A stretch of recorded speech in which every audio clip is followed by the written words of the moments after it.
രാമസിംഹജി, നമുക്കറിയാം ഇപ്പൊ നമ്മുടെ ഈ ലൈവ് നടക്കുന്ന ഇതിന് താഴെയും ഇസ്ലാമിക ജിഹാദി അതല്ലെങ്കിൽ ഇസ്ലാമിക ജിഹാദികളുടെ എച്ചില് നക്കികൾ ഇടുന്ന ഒരു കമന്റ് ഉണ്ട്. എന്താന്ന് വെച്ചാൽ, ഗുജറാത്ത് കലാപം നടത്തിയ നരേന്ദ്രമോദി ഇന്ന് ഭാരതം ഭരിക്കുന്നു എന്നുള്ളത്. അതുകൊണ്ട് തന്നെയാണ് എന്റെ ഒരു ചോദ്യം. നമ്മൾ പ്രിപ്പയർഡ് ചോദ്യങ്ങൾ തയ്യാറാക്കിയിട്ടല്ല നമ്മൾ ലൈവ് ചെയ്യാറ്. അതുകൊണ്ട് തന്നെ എനിക്ക് അങ്ങയോടുള്ള ചോദ്യത്തിന്റെ കൂടെ കൂട്ടിച്ചേർക്കാൻ ഒരു കമന്റ് ഇവിടെ വന്നിട്ടുള്ളതാണ്. ഗുജറാത്ത് കലാപത്തെ കുറിച്ച് നമ്മൾക്കറിയാം, പക്ഷെ ഗോത്ര സംഭവത്തെ കുറിച്ച് ഒരാളും മിണ്ടില്ല. അതേപോലെ തന്നെ ഈ ബാബറി മസ്ജിദിനെ കുറിച്ച് നമ്മൾക്കറിയാം, പക്ഷെ അതിനു മുൻപ് തകർത്തുകൊണ്ട് അതിന്റെ മുകളിൽ ആ ഒരു മകുടം കൊണ്ടുവച്ച അയോധ്യ രാമക്ഷേത്രത്തെ കുറിച്ച് ആരും മിണ്ടില്ല. ഇനിയിപ്പോൾ അയോധ്യ രാമക്ഷേത്രം തകർത്തിട്ടാണ് ഈ മസ്ജിദ് ഉണ്ടാക്കിയതെന്ന് ഒളിച്ചു വെച്ചുകൊണ്ട്, ഈ മസ്ജിദ് തകർത്തിട്ടാണ് വീണ്ടും അമ്പലം ഉണ്ടാക്കിയതെന്ന വിഷയം പൊലിപ്പിച്ചുകൊണ്ടാണ് ചിത്രയ്ക്ക് അടക്കമുള്ള അതല്ലെങ്കിൽ ശോഭനാജിക്ക് അടക്കമുള്ള എല്ലാവർക്കുമെതിരെ ഈ അധിക്ഷേപം തുടരുന്നത്. എങ്ങനെയാണ് അങ്ങയുടെ ഈ ഒരു വിഷയത്തിൽ? ഞാൻ അതുകൂടെ കൂട്ടിച്ചേർത്തു എന്നേ ഉള്ളൂ ചോദ്യത്തിൽ. കാരണം ഇവിടെ കമന്റ് ഇട്ട ആ ഒരു ഇസ്ലാമിക എച്ചില് നക്കിക്കുള്ള ഉത്തരം കൂടിയായിട്ടാണ് അങ്ങയുടെ വാക്കുകളെ ശ്രമിക്കാൻ കാത്തിരിക്കുന്നത്. എങ്ങനെയാണ് അങ്ങ് കാണുന്നത്? ശ്രീറാം, ജയറാം, ജയ ജയറാം അങ്ങനെ തന്നെ പറഞ്ഞു തുടങ്ങണം. എല്ലാവർക്കും നമസ്കാരം. നമ്മുടെ കീഴെ വന്ന് ദുർഗന്ധം വമിക്കുന്ന തന്തയില്ലാത്തവരെ കുറിച്ച് നമ്മൾ ചിന്തിക്കേണ്ട കാര്യമില്ല. ഈ പിതൃശൂന്യരായിട്ടുള്ളവർ അതിനെ കിടന്നു. ഞാൻ ഈ ചിത്രയുടെ വിഷയത്തില് ഞാൻ കാണുന്നത്, ഞാൻ യാത്രയ്ക്കിടയിൽ ഫേസ്ബുക്കിൽ ഒരു ഗായകൻ എന്ന് പറയുന്ന ഒരാളുടെ പോസ്റ്റിലാണ് ഈ വിഷയം ആദ്യമായിട്ട് ഞാൻ കാണുന്നത്. അപ്പൊ ഞാൻ ഈ ഗായകൻ നോക്കുമ്പോൾ ഈ ഗായകനെ ഞാൻ കേട്ടിട്ടില്ല, കണ്ടിട്ടില്ല, അയാളുടെ പാട്ട് ഞാൻ കേട്ടിട്ടില്ല. എന്നിട്ട് ഞാൻ ഗൂഗിൾ സെർച്ച് ചെയ്തപ്പോ ഒട്ടകത്തിലെ പാട്ട് കോപ്പി അടിച്ചൊരു പാട്ടാണ് ഈ മനുഷ്യന്റെ ആദ്യം കേൾക്കുന്നത്. അവനാണ് ശ്രുതി ശരിയായിട്ടില്ല എന്ന് പറഞ്ഞു വന്നത്. ഇപ്പൊ ശ്രുതിയില്ല. സാധാരണത്തിൽ ഇപ്പൊ നമ്മളൊക്കെ പണ്ട് കാലത്ത് ഈ ചിത്ര വന്ന് പാടുന്ന കാലത്തൊക്കെ എന്ന് പറഞ്ഞിട്ടുണ്ടെങ്കിൽ ഒറ്റ സെച്ചിൽ ഒരു പാട്ട് പാടുമ്പോൾ തുടക്കം മുതൽ അവസാനം വരെ പാടണം. ശ്രുതി കറക്റ്റായിരിക്കണം, താളം കറക്റ്റായിരിക്കണം. താളം തെറ്റിയാൽ വീണ്ടും റീടേക്ക് എടുക്കും, ശ്രുതി തെറ്റിയാൽ റീടേക്ക് എടുക്കും. ഇന്ന് അങ്ങനെയല്ല. താളം പോയി, അത് സാരല്ല, അത് കമ്പ്യൂട്ടർ ഒപ്പിച്ചു പോകും. ശ്രുതി പോയി, അത് കമ്പ്യൂട്ടർ ഒപ്പിച്ചു പോകും. അങ്ങനെ ഈ കമ്പ്യൂട്ടർ കൊണ്ട് പാട്ടുണ്ടാക്കുന്ന കുറെ തെണ്ടികളുണ്ട് ഈ നാട്ടില്. ഞാൻ അങ്ങനെ തന്നെ പറയും. എനിക്ക് ഭാഷയില് അവർ ഏത് ഭാഷ ഇങ്ങോട്ട് ഉപയോഗിക്കുന്നു അതേ ഭാഷ തിരിച്ചങ്ങനെ. അങ്ങനെ ഈ കമ്പ്യൂട്ടർ വെച്ച് കളിച്ച് സംഗീതം എന്താണെന്നറിയില്ല. അങ്ങനെയുള്ള കുറെ ആൾക്കാരാണ് ആദ്യം ഈ പറയുന്ന ചിത്ര എന്ന് പറയുന്ന ആ മഹാഗായികയെ ശ്രുതി പഠിപ്പിക്കാൻ വേണ്ടി വന്നത്. ഇവരൊക്കെ ശ്രുതിയായിട്ട് കണ്ട് ശ്രുതിപ്പെട്ടിയായിട്ട് ജനിച്ചു വീണ ആൾക്കാരാണ്. അപ്പൊ അവിടെ തന്നെ ചിത്ര ഒരു പർദ്ദയിട്ട് വന്നിട്ട് അള്ളാഹു അക്ബർ പറഞ്ഞിരുന്നെങ്കിൽ ഓരോ തക്ബീർ അള്ളാഹു അക്ബർ പറഞ്ഞാൽ ഓക്കെ ആയിരുന്നു, ഓക്കെ. ഈ ശ്രീരാമ ക്ഷേത്രത്തെ കുറിച്ച് അത് ശരിയായില്ല, അത് പണിത് എന്ന് പറഞ്ഞിട്ടുണ്ടെങ്കിൽ പൊക്കിയെടുത്ത് നടന്നത്. പക്ഷെ അവരെന്താ പറഞ്ഞത്? ആ സ്ത്രീ ഏത് ജന്മമാണ്? ചിത്ര എന്ന് പറയുന്ന സ്ത്രീ ഒരു ഹിന്ദുവായി ജനിച്ച സ്ത്രീയാണ്. ധാരാളം ഭക്തിഗാനങ്ങൾ അവർ പാടിയിട്ടുണ്ട്. രാമകീർത്തനം തന്നെ അവർ പാടിയിട്ടുണ്ട്. അവര് അഭിമാനിയായിട്ടുള്ള ഹിന്ദുവാണ്. അഭിമാനിയായിട്ടുള്ള ഒരു ഹിന്ദു, ആ അഭിമാനിയായിട്ടുള്ള ഈ ഹിന്ദുവിന്റെ ഏറ്റവും വലിയ അഭിമാനമാണ് രാമൻ. ഒരു സംശയം വേണ്ട. ഈ ഭാരതത്തെ വൈദേശികര് വന്ന് ചവിട്ടി മെതിച്ച് ഇവിടുത്തെ ഹിന്ദുക്കളെ കൊണ്ട് നികുതി കൊടുപ്പിച്ച് ജസിയെ കൊടുപ്പിച്ചിട്ട് ഭരിച്ച ആ വൈദേശികരുടെ മുമ്പിൽ പതറാതെ അന്ന് മുതൽ ഇന്ന് വരെ ഹരേ രാമ എന്ന് പാടി തൊണ്ടയിടറാതെ പാടിയ ഒരു സമൂഹം, ആ സമൂഹം ഇന്നും അവശേഷിക്കുന്നു ഭാരത്. വേറെ ലോകത്ത് തനത് കൾച്ചറുള്ള തനത് സംസ്കാരമുള്ള ഒരു രാജ്യവും ഇല്ല. വൈദേശികർ വന്ന് തച്ചുടച്ചു. പക്ഷെ ഭാരതത്തിൽ അവർക്ക് ഇന്ന് വരെ പറ്റിയിട്ടില്ല. ഈ സുഡാപ്പികൾ ഇത്രയൊക്കെ ശ്രമിച്ചിട്ടും, നമ്മൾ ഈ പറയുന്ന മുഗളന്മാരെയും നമ്മൾ സുഡാപ്പികൾ തന്നെ പറയുക. ഭാരതത്തെ ഇസ്ലാമിക രാജ്യമാക്കി മാറ്റാൻ വേണ്ടി അവര് തകർത്ത ക്ഷേത്രങ്ങൾ ഇന്ന് തിരിച്ച് ഉയർന്നു വരികയാണ്. അത് ശരിക്ക് രാമക്ഷേത്രം മാത്രമല്ല, കേരളത്തിൽ ടിപ്പു തകർത്ത പല ക്ഷേത്രങ്ങളും, ആ ക്ഷേത്രങ്ങളിലൊക്കെ ഞാൻ പോകുന്നുണ്ട്. ഇന്നിപ്പം ക്ഷേത്ര സംരക്ഷണ സമിതിയും അതുപോലെ വിവിധ ഹിന്ദു കൂട്ടായ്മയും ക്ഷേത്രങ്ങൾ ധാരാളം അന്ന് തകർത്ത് തരിപ്പണമാക്കിയ ക്ഷേത്രങ്ങൾ ഉയർത്തിക്കൊണ്ടുവരുന്നു. അതിലൊരു പ്രധാനപ്പെട്ട ക്ഷേത്രമാണ് രാമസിംഹന്റെ ക്ഷേത്രം. മറുതുപോലത്ത് ഇസ്ലാം വിട്ട് ഹിന്ദുവായി മാറി രക്തം കൊടുത്ത് പണിത ഒരു ക്ഷേത്രമാണ്. ആ ക്ഷേത്രം ഇന്ന് ഭംഗിയായി മുന്നോട്ട് കൊണ്ടുപോകുന്നു. സംഘം അത് നന്നായിട്ട് സംരക്ഷിച്ചു, അത് മുന്നോട്ട് കൊണ്ടുപോകുന്നു. അപ്പൊ ഒരു കാലഘട്ടത്തിൽ തകർത്ത് ഇല്ലാണ്ടാക്കിയ ബിംബങ്ങളെല്ലാം ഉയർന്നു തുടങ്ങി. ആ ഉയർച്ചയാണ് ഇന്ന് പലരെയും ഭയപ്പെടുത്തുന്നത്. അപ്പൊ തകർത്തതിനെ എല്ലാവർക്കും അറിയാം, ഇത് തകർത്തതാണ്, തകർത്തിട്ടാണ് പള്ളി പണിതത്. അതിന് ഏറ്റവും ഉദാഹരണം, നമ്മളൊക്കെ കുഞ്ഞിലെ ടൂർ പോകുമ്പോഴാണ്, ആദ്യമായിട്ട് ഞാൻ ഡൽഹിയിൽ ടൂർ പോകുമ്പോഴാണ് ഞാൻ ഈ കുത്തുബ് മിനാർ കാണുന്നത്. അവിടെ മദ്രസ എന്ന് പറഞ്ഞ് എന്നെ ഗൈഡ് കൊണ്ടുപോവാ, ഇത് മദ്രസയാണ്. ആ മദ്രസയുടെ ഓരോ തൂണുകളും എന്താണ്? ക്ഷേത്രങ്ങളുടെ തൂണുകളാണ്. അതിലെ ബിംബങ്ങളുടെ മുഖം അടിച്ചു പരത്തിയിട്ടുണ്ട്. അതേപോലെ തന്നെ ഞാൻ അജന്തയും എല്ലോറയും ഞാൻ കണ്ടിട്ടുണ്ട്. അവിടെയും ഇത് തകർക്കാനുള്ള ശ്രമം നടന്നിട്ടുണ്ട്. പക്ഷെ അതിന്നും സജീവമായിട്ട് നിൽക്കുന്നു, നമുക്ക് കാണാം. നമ്മുടെ മഹാക്ഷേത്രങ്ങൾ മാത്രമല്ല, നമ്മുടെ ലൈബ്രറിയും നമുക്ക് കത്തിച്ചു കളഞ്ഞു, ഇല്ലേ? നളന്ദ നമുക്ക് ഇന്ന് എന്താണ് മാസങ്ങളോളം നിന്ന് കത്തിയെന്നാ പറഞ്ഞത്. അത്രമാത്രം സാംസ്കാരികമായിട്ട് ഉയർന്ന ശാസ്ത്രമുണ്ടായിരുന്ന ഒരു രാജ്യത്തെ ഇല്ലായ്മ ചെയ്യാൻ അന്നുള്ള അതേ വിത്തുകളാണ്, അതേ അന്ധക വിത്തുകളുടെ ബാക്കിയാണ് ഇന്ന് കമ്മ്യൂണിസ്റ്റുകാരായിട്ടും ഈ പറയുന്ന ജിഹാദികളായിട്ടും വന്ന് കുഴിക്കുന്നത്. ഇനി 1000 വർഷം കുരച്ചാലും 1000 വർഷം എതിർത്താലും ഇവിടെ രാമൻ ഉണ്ടാവും. അതാണ്. കാരണം നമ്മൾ പറയുന്ന സനാതന ധർമ്മം എന്ന് പറയുമ്പോൾ നശിക്കാത്തത് എന്നുള്ളതാണ്. ഒരിക്കലും നശിക്കാത്തതായിട്ട് ഒരു ധർമ്മ വ്യവസ്ഥ ഇവിടെ ഉണ്ട്, അത് അവിടെ തന്നെ നിൽക്കും. പലപ്പോഴും കമ്മ്യൂണിസ്റ്റുകാരുടെ പ്രസംഗം ഞാൻ കേട്ടിട്ടുണ്ട്, ഭാരതം എന്നൊരു രാജ്യമില്ല. ഇത് നാട്ടുരാജ്യങ്ങളായിരുന്നില്ലേ? തിരുവിതാംകൂർ രാജവംശം, ഇവിടെ കോഴിക്കോട് സാമൂതിരി രാജവംശം, അങ്ങനെ വിവിധ രാജവംശങ്ങളായി വിവിധ രാജ്യങ്ങളായി നിന്ന ഈ രാജ്യം എങ്ങനെ ഭാരതം എന്നൊരു രാജ്യമാകും? പെട്ടെന്ന് ആർക്കും യുക്തിയുള്ള ശരിയാണല്ലോ, ഇത് വിവിധ രാജാക്കന്മാർ ഭരിച്ച വിവിധ രാജ്യങ്ങൾ, അതെങ്ങനെ ഭാരതമാകും? അത് ഭാരതമാകുന്നത് രാമനിലൂടെയാണ്, കൃഷ്ണനിലൂടെയാണ്. ഈ രാമൻ എന്ന് പറയുന്ന, ഞാൻ പറയട്ടെ, ഈ രാമൻ എന്ന് പറയുന്ന രാമൻ ഉൾക്കൊള്ളുന്ന രാമന്റെ കൂടെ നമ്മൾ ചലിക്കുന്ന രാമായണം, ആ രാമായണമാണ് ഈ പറയുന്ന രാജ്യത്തിന്റെ എന്താ പറയുന്നത് നമ്മുടെ ഞരമ്പായിട്ട് മാറിയത്. വിവിധ രാജാക്കന്മാർ വിവിധ കോണുകൾ ഭരിച്ചപ്പോഴും ഇതിനൊക്കെ നയിച്ച ധർമ്മം എന്ന് പറയുന്നത് രാമന്റെ ധർമ്മം.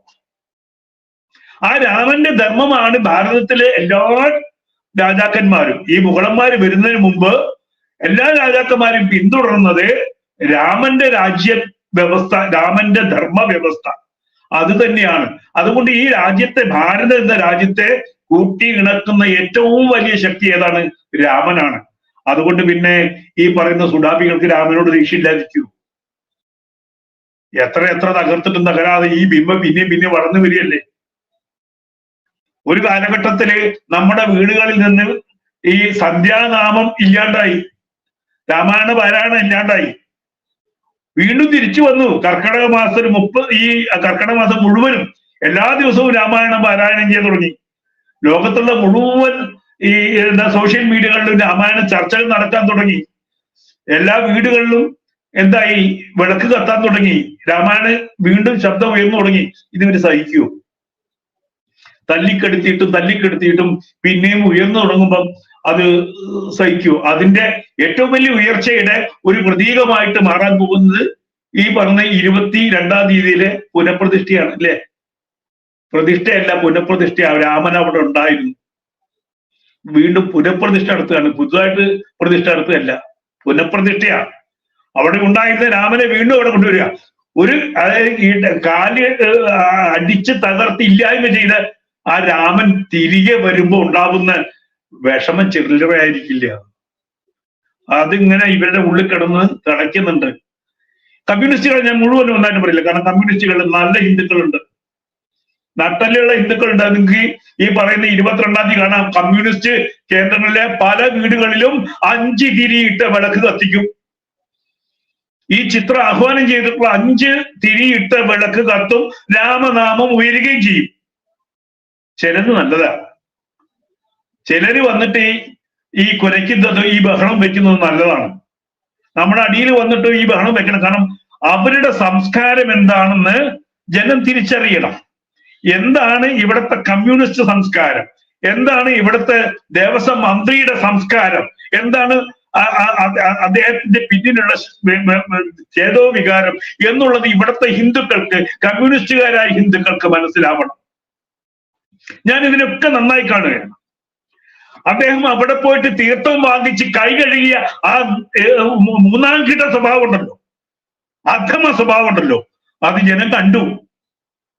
അവരെ തീർത്ഥം നമ്മൾ കുടിക്കാൻ കഴിഞ്ഞില്ലെങ്കിൽ നെറുകയിൽ മുഴുവൻ തടവി അത്രയും പരിശുദ്ധമായിട്ട് കൊണ്ടുവരുന്ന തീർത്ഥം കൈകൊണ്ട് കഴുകിയ ആ മന്ത്രി ആരാണെന്ന് ഇന്ന് ഇവിടുത്തെ ഹിന്ദുവിനറിയാം. അയാൾ എത്ര മാന്യനായിട്ട് നടന്നാലും ഹിന്ദു അയാളെ തിരിച്ചറിഞ്ഞിട്ടുണ്ട്.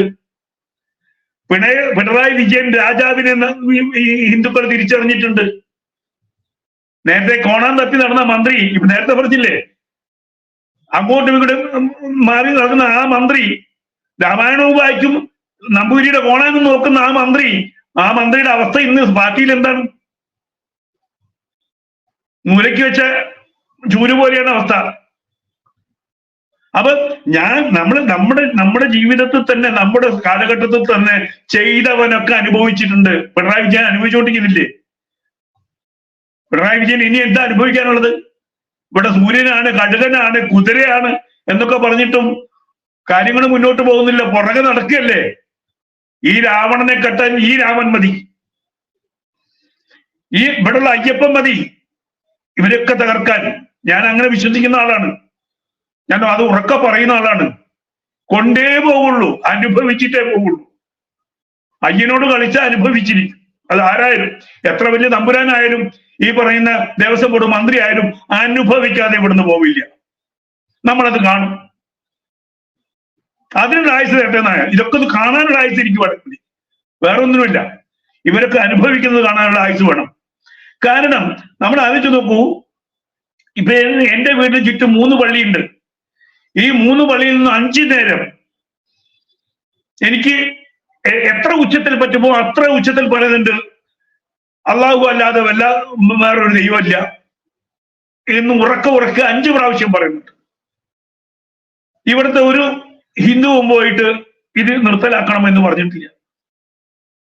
അവനവന്റെ വിശ്വാസം കാത്തു സൂക്ഷിക്കാൻ പോലെ എന്റെ വിശ്വാസം കാത്തു സൂക്ഷിക്കാൻ എന്റെ അടുത്തൊക്കെ പറയാൻ പാടുണ്ടോ എന്ന് ആരും ചോദിച്ചിട്ടില്ല.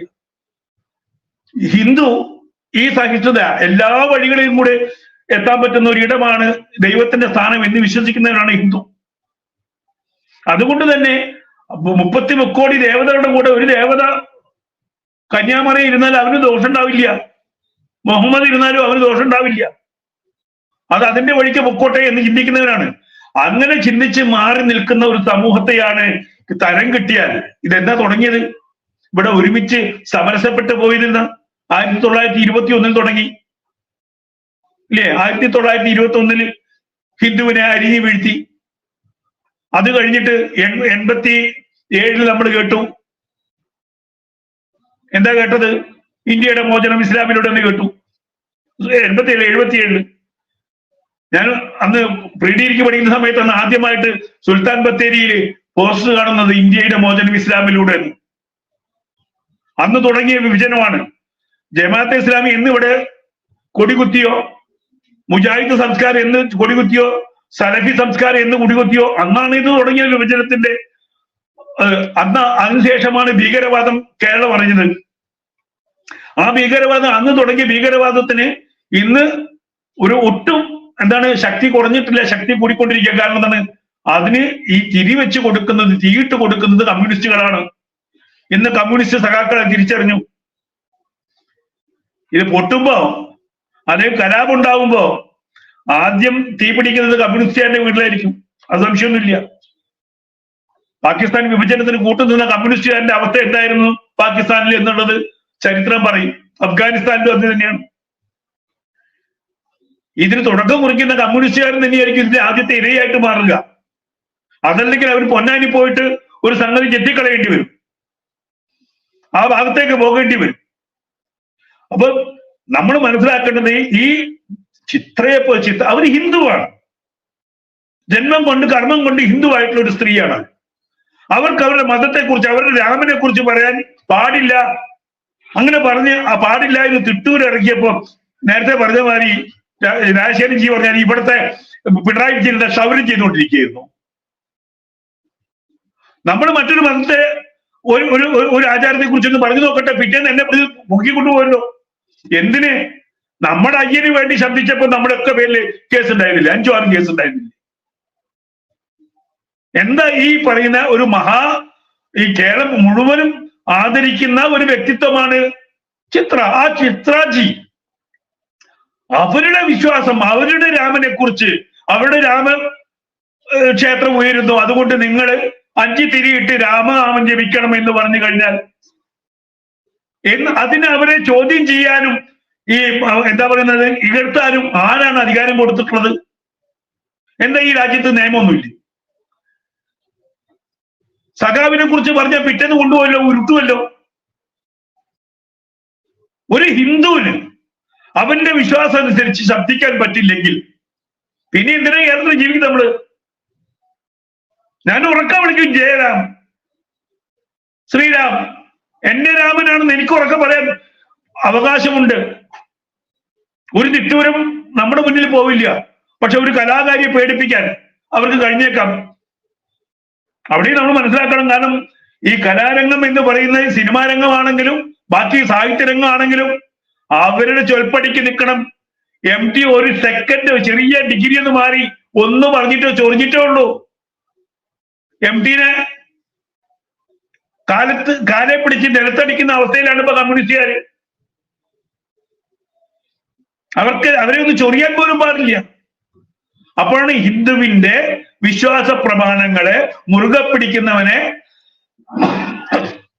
ഇല്ലായ്മ ചെയ്യാൻ.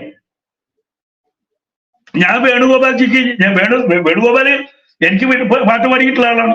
ഞാൻ വേണുഗോപാൽ എന്ന് പറഞ്ഞു, അങ്ങയുടെ പേരൊന്ന് മാറ്റാമോ? കാരണം അത് കുറച്ച് ഹിന്ദുത്വയുടെ പേരാണ്, വേണുഗോപാലൻ അല്ലേ? അത് മാറ്റിയിട്ട് അദ്ദേഹത്തിന് വല്ല ഉസ്മാൻ എന്നൊക്കെ പേരിട്ടാൽ കുറച്ചുകൂടി എന്താണ് സമാധാന മതക്കാരുടെ കൂടെ ജീവിക്കാലോ. അദ്ദേഹം ചെയ്യട്ടെ. അത് എന്തിനായി വേണുഗോപാലൻ വെച്ച് കിടക്കുന്നത്? ഹിന്ദു ആണെങ്കിൽ ആർജവുമുള്ള ഹിന്ദുവായിട്ട് ജീവിക്കും. നെഞ്ചി വിരിച്ച് ഞാനൊരു ഹിന്ദു ആടോ, ഞാൻ രാമനാമം ജപിക്കൂടോ, ചിത്രയുടെ കൂടെ ഞാനും നിൽക്കൂടോ എന്ന് പറയാൻ ആ ഊർജ്ജം ഇല്ലെങ്കിൽ ഈ വേണുഗോപാൽ എന്നുള്ള പേര് മാറ്റിയിട്ട് വേറെ എന്തെങ്കിലും പേരിടുന്നതാണ് എപ്പോഴും ബെറ്റർ. ഞാൻ അദ്ദേഹത്തെ ഇഷ്ടപ്പെടുന്ന ഒരു വ്യക്തിയാണ്. പക്ഷെ നിലപാട് ഈ വെളിച്ചെണ്ണ തേച്ചിട്ടുള്ള നിലപാടിന് ഒരിക്കലും അംഗീകരിക്കാൻ പാടില്ല. ആ ഗായിക പറഞ്ഞത് അവരുടെ വിശ്വാസമാണ്, ഞങ്ങളുടെ വിശ്വാസമാണ് എന്ന് പറയാനുള്ള ഒരു ഊർജം കാണിക്കണ്ടേ, തന്റെ ഇടം കാണിക്കണ്ടേ. അതല്ലെങ്കിൽ നാളെ ഈ പറഞ്ഞ എന്താണ് ഈ സുഡാപ്പി സിനിമയിൽ പാട്ട് പാടിയില്ല എന്ന് ചത്തുപോവോ? ആ അമ്പലത്തിൽ പോയി ഭജന പാടിച്ചെന്ന് അതിന് ആള് കേൾക്കില്ലേ? ചിത്രാജി ഇന്നും അമ്പലത്തിൽ വന്ന് ഭജന പാടിയ 1000 കൂടും ഇല്ലേ? പട്ടിണി കേൾക്കൊന്നുമില്ല. അങ്ങനെ ഹിന്ദു സമൂഹം വിടുകയില്ല. പിന്നെ ആരെ ഇവര് ഭയപ്പെടുന്നത്? ഈ ഗൾഫിൽ നിന്ന് ആസനത്തിൽ സ്വർണം കടത്തിക്കൊണ്ടുവന്ന് ഉണ്ടാക്കുന്നവരെയാണോ ഇവര് ഭയപ്പെടുന്നത്? ഇപ്പൊ തുറന്നു പറയേണ്ടത് നമ്മുടെ കാര്യങ്ങള്. ഹിന്ദുവിന് ജീവിക്കാനുള്ള അവകാശമുണ്ട്, ഹിന്ദുവായി ജീവിക്കാനുള്ള അവകാശമുണ്ട്, അവന് നാമം ജപിക്കാനുള്ള അവകാശമുണ്ട്, അവന് കൃഷ്ണനെ ആരാധിക്കാനുള്ള അവകാശമുണ്ട്, ഭദ്രകാളി ആരാധിക്കാനുള്ള അവകാശമുണ്ട്. ഞാൻ അടുത്ത കാലത്ത് പറഞ്ഞേ, കമ്മ്യൂണിസ്റ്റുകാര് 1968 EMS നമ്പൂതിരിപ്പാടാണ് ഇവിടെ കോഴിവെട്ട് നിരോധിച്ചത് ഇല്ലേ? എന്താ മൃഗബലി പാടില്ല? എന്താ EMS നമ്പൂതിരിപ്പാട് വലിയ പെരുന്നാൾ കണ്ടിട്ടില്ലേ? അന്ന് മുതൽ ഹിന്ദുക്കൾ കുമ്പളം വെട്ടാൻ തുടങ്ങി ഇല്ലേ? കുമ്പളം വെട്ടിയിട്ട് കുരുതി നടത്തുന്നു. അതിന് നിന്നതാണ് ഹിന്ദുവിന്റെ ഏറ്റവും വലിയ പരാജയം. കോഴിയെ തന്നെ വെട്ടേണ്ടത്. കാരണം ശക്തി പ്രകാരം കോഴിയെ വെട്ടുന്നത് എന്റെ ആചാരമാണ്. അത് ചോദിക്കാൻ താൻ ആരോട് നമ്പൂരി എന്ന് ചോദിക്കണ്ടേ? EMS നമ്പൂരിപ്പാട് നമ്പൂരിപ്പാടായിട്ട് തന്നെയാ ചാവുന്ന വരെ ജീവിച്ച. നമ്പൂരി എന്നുള്ള പേരൊന്നും മാറ്റിയിട്ടില്ല സഖാവ്. അപ്പൊ അന്ന് കോഴി വിട്ടു. അത് അതേ സമയത്ത് ഈ വലിയ പെരുന്നാളിന് ആടിനെയും പോത്തിനെയും ഒക്കെ വെട്ടിയില്ലേ? ഇപ്പോഴും വെട്ടുന്നില്ലേ? അപ്പൊ ഹിന്ദുവിന്റെ ആചാരത്തിനെ ഇല്ലാണ്ടാക്കുക. ഹിന്ദുവിന്റെ ആചാരം അത് എന്തോ പൂണൂലിട്ട് കർമ്മം ചെയ്യാൻ പാടില്ല, കുട്ടികൾ വേദം ചൊല്ലാൻ വേദം പഠിക്കാൻ പാടില്ല, രാമായണം വായിക്കാൻ പാടില്ല, രാമനെ സ്തുതിക്കാൻ പാടില്ല. ഇത് കേരളത്തിൽ മാത്രം നടക്കുന്നുള്ളൂ, വേറെ എവിടെ നടക്കുന്നില്ലല്ലോ. തമിഴ്നാട്ടിൽ ശ്രമിച്ചു നോക്കി, ഹിന്ദുക്കൾ ഒരുമിച്ച് ഇറങ്ങിയില്ലേ, ജാതിയും മതവും രാഷ്ട്രീയമൊന്നും ഇല്ലാതെ ഇറങ്ങിയില്ലേ. ഇവിടെ ഇറങ്ങി, അമ്മമാരിറങ്ങിയില്ലേ ശബരിമല വിഷയത്തിൽ. അപ്പോ സംഘടിതമായി നിന്നിട്ടില്ലെങ്കിൽ ഇതേപോലെ അപമാനം കലാകാരന്മാരെ ഇനി നേരിടേണ്ടി വരും. ഇങ്ങോട്ട് ഏടാന്ന് വിളിച്ചാൽ പോടാന്ന് വിളിക്കാനുള്ള തന്റെ ഹിന്ദു കാണിക്കണം. ഇതെന്റെ അവകാശമാണല്ലോ, നീ ആരാണ് തെണ്ടി ചോദിക്കാൻ എന്നുള്ള അതേ ഭാഷ ഉപയോഗിക്കണം. ഇങ്ങോട്ട് നമ്മുടെ അച്ഛനെ വിളിച്ചാൽ അവന്റെ 10 അച്ഛനെ നമ്മൾ തിരിച്ചു വിളിക്കണം. അയ്യോ അവനെന്റെ അച്ഛനെ വിളിച്ചു, ഞാൻ ഇനിയൊന്നും പോസ്റ്റ് ചെയ്യുന്നില്ല എന്നല്ല. എന്റെ തന്തയെ വിളിച്ചിട്ട് 10 തന്തയെ വിളിച്ചിട്ട് വീണ്ടും ഞാൻ പോസ്റ്റ് ഇടും. അങ്ങനെ മാറിയാലേ ഇവന് മാറ്റം മാറുള്ളൂ. ടി.പി. സെൻകുമാർ സാർ പറഞ്ഞ അതാണ്, നമ്മൾ ഒരു ചീത്ത വാക്ക് കേൾക്കുമ്പോ അയ്യോ ഞാനിനി ഇതൊന്നും പറയുന്നില്ലേ, ഇവരുടെ ധാരണ അങ്ങനെയാണ്, ഇനി ചിത്രം രാമാന്ന് വിളിക്കുകയേ ഇല്ല എന്നാണ് ഇവരുടെ ധാരണ. അങ്ങനെ ആക്കി തീർക്കലാണ് ഇവരുടെ ഉദ്ദേശം.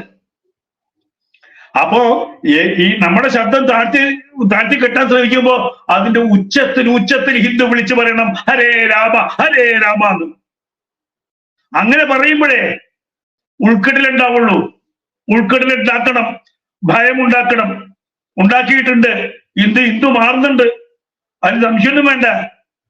എന്റെ കേരളത്തിൽ അങ്ങോളം ഇങ്ങോളം പണ്ടുണ്ടായിരുന്നല്ലോ, ഹോട്ടലിന് മുമ്പിൽ ഒരു ബോർഡ് ഉണ്ടായിരുന്നല്ലോ, ഹലാൽ. ഇപ്പൊ എത്ര ഹോട്ടലിന് മുമ്പിൽ ഹലാൽ ബോർഡുണ്ട്? നമ്മൾ ശബ്ദം ഉയർത്തിയിട്ട് തന്നെയാണ്. 90% ഹലാൽ ബോർഡ് പോയില്ലേ? തുപ്പൽ പരിപാടി നിന്നില്ലേ? ശബ്ദം ഉയർത്തേണ്ട അടുത്ത് ഹിന്ദു ശബ്ദം ഉയർത്തിയാലേ ഈ പറയുന്ന ഇനി നാളെ ജെസിയെ ഇല്ലെങ്കിൽ നമ്മൾ നടന്നിരിക്കാൻ നാളെ ജെസിയെ വേണമെന്ന് പറയും. പിണറായി വിജയൻ പറയും ജെസിയെ വേണം. ഹിന്ദുവായിട്ട് ജീവിക്കണമെങ്കിൽ, രാമന്റെ പേര് വിളിക്കണമെങ്കിൽ, കൃഷ്ണന്റെ പേര് വിളിക്കണമെങ്കിൽ, ഭജന നടത്തണമെങ്കിൽ, ഉത്സവം നടത്തണമെങ്കിൽ നിങ്ങൾ നികുതി തരണം എന്ന് പറയുന്ന അവസ്ഥയിലേക്ക് കേരളം വരും. അങ്ങനെ കേരളം നിർത്താനുള്ള ശ്രമമാണ് നടക്കുന്നത്. അതുകൊണ്ട് ശബ്ദം താഴ്ത്തുകയല്ല, ശബ്ദം ഉയർത്തുക. ഈ 22-ന് കേവലം വിളക്കെത്തിച്ചാ പോരാ, ഉച്ചത്തിൽ രാമനാമം ജപിക്കണം. അത് കേൾക്കണം. അവിടെ ഹിന്ദുക്കൾ ഒരുമിച്ച് നിന്ന് ശബ്ദം ഉയർത്തി തന്നെ, വെറും മന്ത്രിച്ചാൽ പോരാ, മന്ത്രം അവിടെ കേൾക്കണം. ഈ വിരളി പിടിക്കുന്ന ആളുകളുടെ ചെവിയിലേക്ക് മന്ത്രം എത്തണം. നമ്മൾ എപ്പോഴും ലോകാസമസ്ത സുഖിനോ ഭവന്തു എന്ന് പറഞ്ഞാൽ ഇവര് നമ്മൾ മോശമായിക്കൊണ്ട് അവര് നന്നായിക്കൊണ്ടുള്ള ആ അർത്ഥത്തിൽ എടുക്കരുത്. അവര് മാത്രം നന്നായി പോരെ, നമ്മളും നന്നാവണം. ഹിന്ദുവിന് അധികാരമില്ല, മറ്റുള്ളവർക്ക് എന്തു ആവാം. ഒന്ന് പിണങ്ങിയാൽ മതി, അപ്പൊ ഓടും പിറ്റേന്ന്. അവരെ പോയി കാല് പിടിക്കും, കാലുമുത്തും, കൈമുത്തും ഇല്ലേ? ഇപ്പം ഈ രാമക്ഷേത്ര വിഷയത്തിൽ മുസ്ലിം ലീഗെടുത്ത സമീപനം പോലും കമ്മ്യൂണിസ്റ്റുകാർ എടുത്തിട്ടില്ല. അവരൊരു വിശ്വാസത്തിന് വേണ്ടി ചെയ്തോട്ടെന്ന് മുസ്ലിം ലീഗ് പറഞ്ഞില്ലേ? അത്രയെങ്കിലും പറഞ്ഞില്ലേ? പക്ഷെ കമ്മ്യൂണിസ്റ്റുകാരോ? പിണറായി വിജയൻ ഒരു ബിംബമായി മാറിക്കഴിഞ്ഞു. ആ പിണറായി വിജയനെ ഭയപ്പെടുത്തിയിട്ട് പിണറായി വിജയന്റെ പോലീസ്, അതും നമ്മൾ പറയട്ടെ. ആ പോലീസ് എന്ന് പറയുന്ന ആ പോലീസിന്റെ അവസ്ഥ ഇന്നെന്താണ്? രാവണന്മാരാണ് മൊത്തം, ഭീകരന്മാരായി മാറിയിട്ടുണ്ട്. അപ്പൊ ഭയപ്പെടുത്തിക്കൊണ്ട്, ഹിന്ദുവിനെ ഭയപ്പെടുത്തിക്കൊണ്ട്, ഹിന്ദു ക്ഷേത്രങ്ങളിൽ എന്താ പറയുന്നത്, കാവി കെട്ടാൻ പാടില്ല, ഹിന്ദു ക്ഷേത്രങ്ങളെ ഇല്ലായ്മ ചെയ്യുക, ആചാരങ്ങളെ ഇല്ലായ്മ ചെയ്യുക.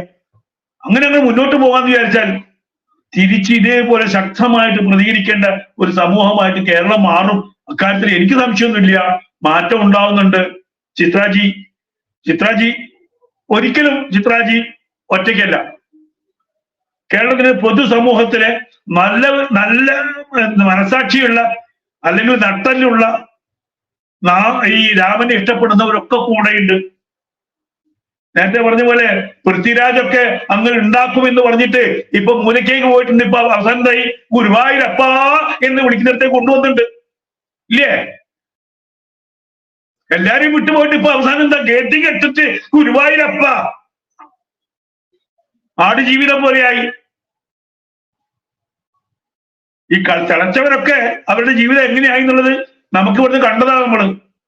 അവസാനം വന്ന് സാഷ്ടാംഗം നമസ്കരിക്കും. അത് ഇവരൊക്കെ അവസാനം അയ്യപ്പന്റെ മുമ്പില് ഒരു പോലീസ് ഓഫീസർ വന്ന് കരയുന്ന നമ്മൾ കണ്ടു. ഒരു പത്രക്കാരൻ വന്ന് ഏങ്ങി കരയുന്ന കണ്ടു. ഇല്ലേ? കളിയാക്കിക്കൊണ്ടിരുന്നവരാണ് അവരൊക്കെ. അങ്ങനെ അയ്യപ്പന് അങ്ങനെ സൂത്രമുണ്ട്. ഇവരെയൊക്കെ കൊണ്ടുവന്ന് ആ പടിക്കൽ നിർത്തി അയ്യാ പൊറുക്കണേ എന്ന് പറയുന്ന അവസ്ഥയിലേക്ക് വരും. അത് അവിടേക്ക് വരുത്തണം. ശക്തമായി നിൽക്കണം ഹിന്ദു. പിണറായി വിജയൻ എന്ത് ചെയ്യും? കമ്മ്യൂണിസ്റ്റുകാരെയും അധികാരികളെയും എന്ന് ഭയപ്പെട്ട് മാറുന്നവനല്ല ഹിന്ദു. ഹിന്ദുവിന് ഒരു മരണേ ഉള്ളൂ, ഹിന്ദുവായിട്ട് തന്നെ മരിക്കും. ഒരു അല്പം പോലും ഭയപ്പെടാതെ ഹരേ രാമ എന്ന് എന്നെ ജപിച്ച് മരിക്കും. ഒരു ആചാരവും നഷ്ടപ്പെടൂല. കാരണം നഷ്ടപ്പെടുത്തേണ്ട കാലം ഉണ്ടായിരുന്നെങ്കിലും വന്നേനെ. പിന്നെ അവനവന്റെ ഉള്ളില് അല്ലെങ്കിൽ ഹിന്ദുവിസത്തിന്റെ ഉള്ളില് എന്തെങ്കിലും കുറവുണ്ടായിട്ടുണ്ടെങ്കിൽ അത് ഹിന്ദുക്കൾ തിരുത്തിയിട്ടുണ്ട്. ബ്രാഹ്മണ സമൂഹത്തിലുണ്ടായിരുന്ന കുറവ് തിരുത്താൻ ബ്രാഹ്മണർ തന്നെയാണ് അടുക്കളയിൽ നിന്ന് അരങ്ങിലേക്ക് കയറിയത് ആണല്ലോ. ഹിന്ദു സമൂഹം തന്നെയാണ് ഹിന്ദു സമൂഹത്തിൽ എന്തെങ്കിലും പോരായ്മ ഉണ്ടെങ്കിൽ മാറ്റിയിട്ടുള്ളത്, തേച്ച് മിനുക്കിയിട്ടുള്ളത്. അതുകൊണ്ടാണ് അത് ദിവ്യമായിട്ട് നിലകൊള്ളുന്നത്. അങ്ങനെ നിലകൊള്ളും, ഉറപ്പാണ്. 22-ന് നേരത്തെ പറഞ്ഞ രാമരാജ്യത്തിന്റെ തുടക്ക. ഞാൻ അങ്ങനെ വിശ്വസിക്കുന്ന ആളാണ്. ഗാന്ധിജി പറഞ്ഞില്ലേ, ഹേ റാം എന്ന് പറഞ്ഞിട്ടാ പോയതില്ലേ? രാമനെ മുന്നിൽ നിർത്തിയിട്ട് ആ രാമൻ മുന്നിൽ നിൽക്കുമ്പോ പിന്നെ നമുക്ക് ഭയപ്പെടാനില്ല. അത് ഹിന്ദുവിന്റെ നട്ടല്ലാണതേ രാമൻ. അപ്പൊ അത് ഉയരുമ്പോ, നാമാവശേഷമായ ഒന്ന് ഉയരുമ്പോ ഭാരതമാകെ ഒരു നിവർന്നു നിൽപ്പുണ്ടെന്ന് ഈ കൃത്യമായിട്ട് ഇവർക്കറിയാം. അത് കമ്മ്യൂണിസ്റ്റുകൾ ഭയപ്പെടുന്നുണ്ട്, രാജ്യവിരുദ്ധർ ഭയപ്പെടുന്നുണ്ട്. അപ്പൊ രാമനില്ലാത്ത ഒരിടത്ത് ജീവിക്കണമെങ്കിൽ ഇനി അവര് സൗദിയിൽ പോലും കാര്യമില്ല, അവിടെയുണ്ട് രാമൻ. ഇവരെവിടേക്കാണ് ഓടുന്നത്? ഏത് രാജ്യത്തേക്കാണ് ഇവരിനി പോവുക? രാമനില്ലാത്ത രാജ്യമാണല്ലോ. എവിടെ പോയാലും രാമനുണ്ട്. രാമനില്ലാത്ത രാജ്യത്തിൽ രാമസങ്കല്പമുണ്ട്. എല്ലാ ഭാഷയിലേക്കും വന്നിട്ടുണ്ട്, എല്ലാ സംസ്കാരത്തിലേക്കും വന്നിട്ടുണ്ട് രാമായണം. അതുകൊണ്ട് രാമൻ ഭാരതത്തിന്റെ ഏറ്റവും എന്താ പറയുന്ന സമുന്നതമായിട്ടുള്ള ഒരു പദവി വഹിക്കുന്ന വ്യക്തിയാണ്. അല്ലെങ്കിൽ എന്താണ് ഈ ഈശ്വരൻ എന്ന് പറയുമ്പോൾ, ഈശ്വരൻ എന്ന് പറയുമ്പോൾ എപ്പോഴും മുന്നോട്ട് നയിക്കുന്ന ഒരു ശക്തിയാണ്. ആ ശക്തി പുനർജനിച്ച് വരുന്ന അത് എവിടെ അസ്തമിക്കാൻ ശ്രമിച്ചോ അവിടെ അത് പുനർജനിച്ച് വരുമ്പോ, വീണ്ടും ശക്തമായിട്ട് ആ ക്ഷേത്രം ഉയർന്നു വരുമ്പോ അത് നമ്മളൊക്കെ പ്രതീക്ഷയ്ക്ക് വക നൽകുന്നതാണ്. ഭാരതം മുന്നോട്ട്. അതിനുള്ള നിമിത്തങ്ങളാണ് ഈ പറയുന്ന മോദിജി. നമ്മൾ ആലോചിച്ച് നോക്കൂ, 10 വർഷം കൊണ്ട് ഭാരതത്തിനുണ്ടായ മാറ്റം എന്താണെന്ന് ആലോചിച്ച് നോക്കൂ. ആ മാറ്റം തുടരണമെങ്കിൽ വിളിക്കണം ആരേ രാമ.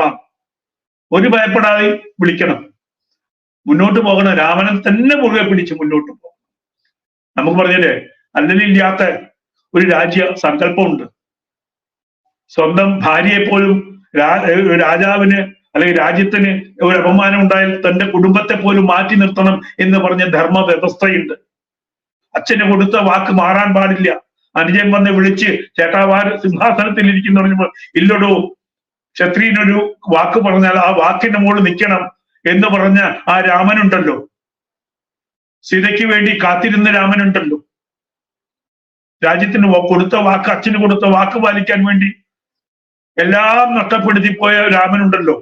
ഇന്ന് ഏത് രാഷ്ട്രീയക്കാരനുണ്ട് അതേപോലെ? ഏത് രാഷ്ട്രീയക്കാരനുണ്ട് രാമനെ പോലെ? ഇപ്പൊ രാമൻ എന്ന് പറയുന്നത് ഒരു മാതൃകയാണ്. എല്ലാം ഉപേക്ഷിക്കാനും എന്തിനു വേണ്ടി? ധർമ്മത്തിന് വേണ്ടിയിട്ട്.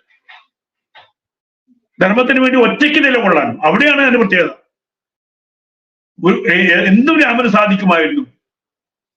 കാട്ടിലൊരു അവസാനം ഈ പറഞ്ഞ പോലെ എന്താണ്, രാവണനെ വന്ന് ആ ലങ്ക എന്ന് പറയുന്ന സ്വർണം കൊണ്ടുണ്ടാക്കി രാജ്യം കിട്ടിയിട്ടും ഞാൻ ജനിച്ച മണ്ണാണ് എന്റെ സ്വർഗം എന്ന് പറഞ്ഞിട്ട് അങ്ങോട്ട് പോയ ആളാണ് രാമൻ, അല്ലേ? ആ മാതൃകയാണ് ഭാരതത്തെ നയിക്കുന്നത്. ആ മാതൃകയാണ് ഭാരതത്തിന് ആവശ്യം. അതുകൊണ്ട് തന്നെ ഈ ചിത്രയുടെ നേരെയോ അല്ലെങ്കിൽ രാമസ്മന്റെ നേരെയോ ഈ രാജേന്ദ്രന്റെ നേരെയോ ഒക്കെ ഈ പറഞ്ഞ സുഡാപ്പികൾ വന്ന് ഞാൻ പറഞ്ഞ എന്താണ് പിതൃരഹിതരായിട്ടുള്ള കുറെ ആളുകൾ വന്ന് കുരച്ചാലും ബഹളം വെച്ചാലൊന്നും ഇത് മുന്നോട്ടില്ല. പട്ടികൾ കുരച്ചുകൊണ്ടേയിരിക്കും. നമ്മള് ജാഥ മുന്നോട്ട് പോവുകയും ചെയ്യും. ക്ഷേത്രം ദൈവം സഹായിച്ച അടുത്ത കൊല്ലം തന്നെ ജീവനോടെ ഉണ്ടെങ്കിൽ ഞാൻ അവിടെ പോയിട്ട് ഒന്ന് ഭഗവാനെ ഞാൻ തൊഴും, ഹരേ രാമ എന്ന് ഉറക്കെ വിളിക്കുകയും ചെയ്യും. അവിടെ ഇട്ടിട്ട് അവിടെ നിന്ന് ഫോട്ടോ എടുത്തിട്ട് ഞാൻ പോസ്റ്റ് ചെയ്യും. അതിന്റെ ഇടയിലും വന്ന് ഇവരൊക്കെ കുരയ്ക്കട്ടെ. നമുക്ക് അതാണ് ആഗ്രഹം. ഇവര് നമ്മളെ ഈ രാമനെ ചെറുതാക്കുമ്പോ അത് വലുതായി വരും. അങ്ങനെ വരട്ടെ. ചിത്രാജി ഒരു കാരണമാണ്. നമ്മൾ ഇന്ന് സംസാരിക്കുന്നു, ഇത് ആയിരക്കണക്കിന് കേൾക്കുന്നു. രാമന്റെ മഹത്വം അവിടെ ഇങ്ങനെ കൂടിക്കൂടി വരികയാണ്. ഒരാൾക്കും തല്ലിക്കെട്ടാൻ പറ്റില്ല. അതുകൊണ്ട് അവര് കുരയ്ക്കട്ടെ. ആ കുരയ്ക്കുന്നതനുസരിച്ച് നമുക്ക് ശബ്ദം കൂടിക്കൂടി വരും. അവരുടെ ഒച്ചയേക്കാളും വലിയ ഒച്ച നമ്മൾ ഉണ്ടാക്കും. രാമാന്ന് വിളിച്ചുകൊണ്ട് പറയേണ്ടത് അങ്ങോട്ട് തീർത്ത് പറയും. അതുകൊണ്ട് ഭയപ്പെടുത്താനൊന്നും നോക്കണ്ട. ഞങ്ങൾ കൂടെയുണ്ട്. ചിത്രാജിയുടെ കൂടെ നമ്മളുണ്ടാവും. അവർ ഇനിയും പാടും. ക്ഷേത്രങ്ങളിലേക്ക് അവരെ ക്ഷണിക്കണം. അവരെ കൊണ്ട് രാമകീർത്തനം തന്നെ പാടിപ്പിക്കണം. അത് ഉറക്കെ ഷെയർ ചെയ്യണം. നമുക്ക് ചെയ്യണം. ആഹ്വാനം നമുക്ക് ആവശ്യപ്പെടാം. എല്ലാവരും ആ ദിവസം ചിത്രാജി പറഞ്ഞതുപോലെ 5 തിരിയിട്ട് ഉറക്കെ രാമനാമം വിളിക്കുക.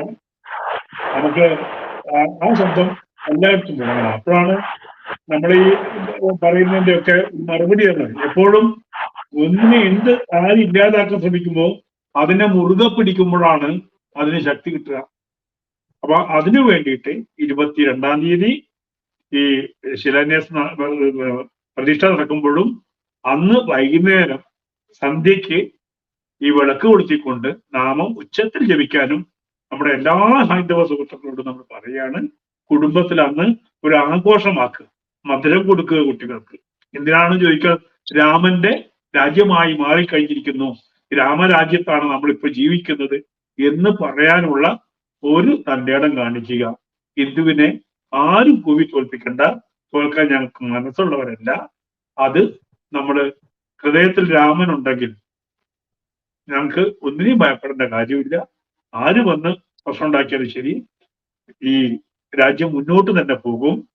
ഇപ്പൊ ഇലക്ഷൻ വരാൻ പോകുന്നു 24-ന്. ഈ പറഞ്ഞ ഇന്ത്യ മുന്നണി ഇനി എന്ത് സർക്കസ് കാണിച്ചാലും ശരി, ഈ രാമക്ഷേത്രം അവർക്ക് ഭയപ്പെടുന്നത് രാമക്ഷേത്രത്തിന്. അതുകൊണ്ടാണ് കോൺഗ്രസ് അങ്ങോട്ട് കയറാത്തത്. അവർക്ക് എവിടെ നിന്നാണ് ഇനി വോട്ട് കിട്ടാൻ പോകുന്നത്? അവർക്ക് ഹിന്ദുക്കൾ വേണ്ട, പിന്നെ എവിടെ നിന്നാണ് കിട്ടുക? അവിടെ നമ്മൾ ആ ചോദ്യം സമൂഹത്തിനോടുക. അപ്പൊ അവര് ആഗ്രഹിക്കുന്നത് ഇവിടത്തുള്ള ന്യൂനപക്ഷങ്ങളുടെ അവരെ പ്രീണിപ്പിച്ചുകൊണ്ട് എന്തെങ്കിലും നേടാൻ പറ്റുമോ എന്നുള്ളതാണ് ലക്ഷ്യം. പക്ഷേ ഈ നോർത്ത് ഇന്ത്യയിലെ ന്യൂനപക്ഷങ്ങൾക്കൊക്കെ കാര്യം മനസ്സിലാക്കി, ഉത്തർപ്രദേശിലെ ന്യൂനപക്ഷങ്ങൾക്ക് കാര്യം മനസ്സിലാക്കിയത്, കേരളത്തിലെ ന്യൂനപക്ഷങ്ങൾ മാത്രമാണ് കാര്യം മനസ്സിലാക്കാതെ ഇന്നും അവർക്ക് വേണ്ടി ശബ്ദിക്കുന്നത്.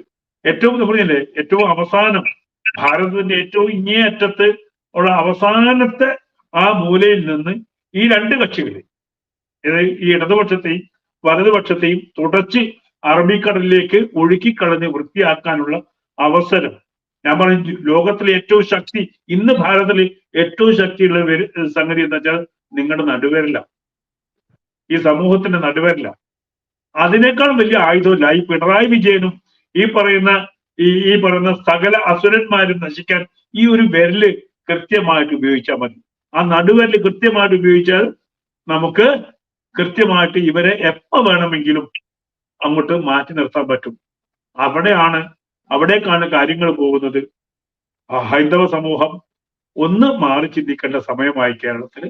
കാരണം ഈ പറയുന്ന അസുരന്മാരെ ഇനി വാഴിക്കണം എന്നുള്ള ചിന്തിക്കേണ്ടെന്ന്. കാരണം അതിനൊക്കെയാണ് ആ ചോദ്യം, അങ്ങനെ ഒരു ചോദ്യം ഉള്ളിൽ ഉണ്ടാവാൻ വേണ്ടിയിട്ടാണ് ഈ ചിത്രാജിയെ പോലുള്ള എന്താണ് പറയുന്ന നമ്മളൊക്കെ പൂജിക്കുന്ന, അവരുടെ സ്വരം കേട്ട് അവരെ നമ്മൾ കുമ്പിട്ടിട്ടല്ലാണ്ട് ആ സ്ത്രീയെ നമ്മൾ ഇതുവരെ ഒന്ന് കണ്ടില്ല. എപ്പോ വന്നാലും ആ നല്ല ഒരു മധുരമായിട്ടുള്ള ചിരി തന്നുകൊണ്ട് മലയാളിയുടെ മനസ്സിൽ ഈ പറയുന്ന ആ വാനമ്പാടി തീർത്തിട്ടുള്ള ആ ശബ്ദത്തിന്റെ മധുരം നുണയാത്ത ഒരു മലയാളിയും ഒരു ഇന്ത്യക്കാരനും ഇന്നില്ല.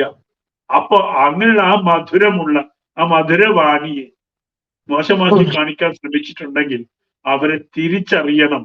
അവർക്ക് കൊടുക്കേണ്ടുന്ന മറുപടി കൃത്യമായിട്ട് കൊടുക്കണം എന്നുള്ളതാണ് എൻ്റെ ഒരു അപേക്ഷ.